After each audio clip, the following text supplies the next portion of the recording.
I'm going to be honest, from the beginning of the video, it's going to seem like I'm being too overly critical, but first I want to say congratulations to Daniel Jacobs, who is one of the WBA 160-pound champions. You know, they got like 3 WBA belts, which makes no sense to me whatsoever, but the recognized champion at 160 pounds really, in my opinion, is Gennady Golovkin. I don't consider Miguel Cotto to be a 160-pound fighter. I'm just not counting him in there yet.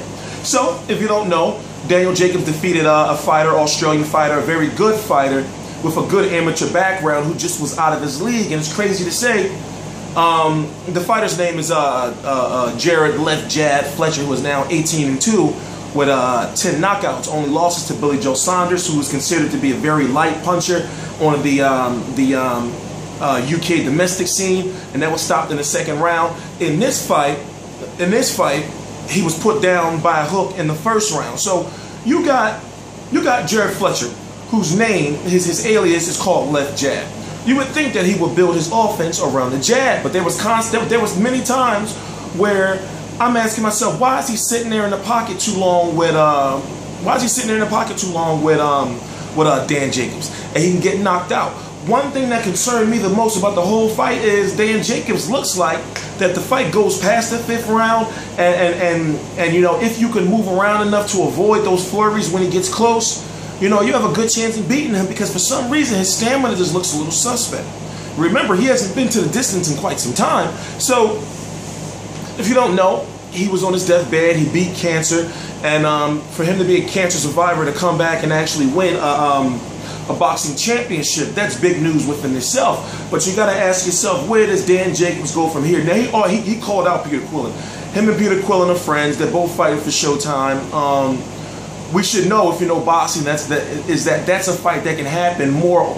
That's a fight that can happen more than Jacobs versus Cotto, or excuse me, A-side Cotto versus Jacobs, or Golovkin versus Jacobs. So right now it's looking like it's going to be Peter Kid Chocolate Quillin, but Peter Kid Chocolate Quillin is about to be ordered into a mandatory with Matvey Korobov, the guy fighting the top rank HBO, for that WBO title. So it's a lot of confusion. You know, I don't know what they're going to do with Dan Jacobs, but if that fight does happen between Dan Jacobs and Peter Quillin, for some reason I'm not seeing that happen until maybe spring 2015 or so.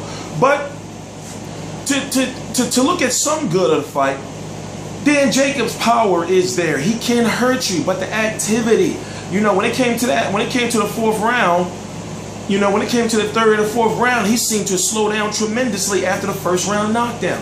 The activity is not there. Now, I said that Jarrod Fletcher is the better fighter. No, excuse me, the better boxer. But Daniel Jacobs is the better fighter, if you get what I'm saying.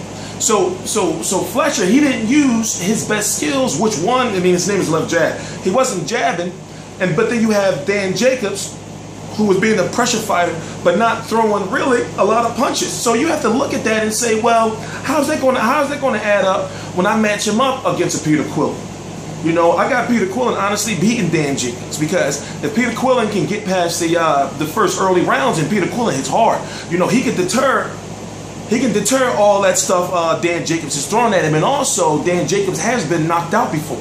And if you don't know, Peter Quillin has got a hell of a knockout rate. So we're going to leave it at that. He's a very precise puncher. If you don't know, I'm TstreeT Controversy. I cover every single major fight live. Like right now, we got Lamont Peterson just coming into the ring against Edgar Santana. That's how I roll. Moments after the fight goes off, I start doing a video. TstreeT Controversy, TstreeT Controversy Live. Oh, please subscribe.